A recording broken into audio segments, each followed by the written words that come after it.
You know, I feel like I've lived a very interesting life. It hasn't been boring, let's put it that way. You know, every time that I've started to get a little cocky, life has always had a way to set me straight, right? I began to grow my mortgage company, get it to where we're doing a couple $100 million a month, starting to feel invincible, fancy cars, buildings with their name on it, right? 2007 and 8 come, humble you, okay? I pull out of that.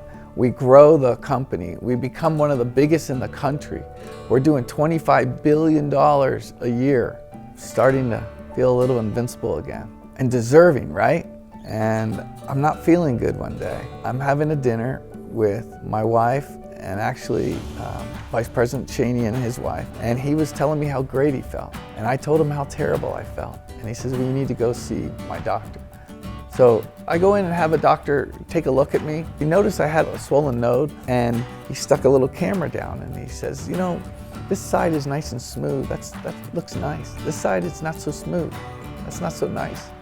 I did not know what that meant. Next morning, went there, laying on the gurney, had an IV in me. I was ready to go under. I was feeling a little uncomfortable by myself, but didn't like the fact of going under so much. And then in he walks. Just what I thought, he says, squamous cell carcinoma. And I was listening and he said, wait, I've heard that before. I don't remember what does that mean?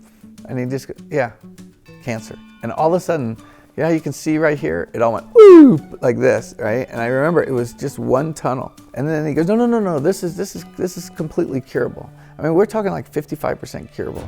And then it went, whoop, and it was like looking out of a straw. I was like, that's a coin toss. That's not curable. The only thing that came to my mind, the only thing were my 2 little girls. It's really interesting when you think someone says you're gonna die. What do you think about, you know? And I know, it just came bam, 2 little girls were right in my face. I went through an experience, again, that humbled me beyond any belief you could ever imagine. After I kind of came out of my shock, right, of I have cancer, I remember really thinking about it, kind of like business, right? Like, you know what? This will be the best competitor I've ever had. Let's see, you know, how we spar now, right? I've got my clipboard. Are you with me or are you against me? I just remember feeling like, okay, let's take it on. Come on, let's go. It brought me back to my younger days as a scrappy young kid that, you know, wanted to duke it out. I think I approached it with the same type of feeling of, I'm gonna whoop you too, you know? And so it became a very formidable component. I respected it. I did not at all ever think for a second that I had it beat. I needed to do everything those doctors said. And whatever it took, I was gonna take those odds and use it so that I could come out. I'm cancer-free now. At least for right now, right? I mean, I go back every 4 months and they check out and everything.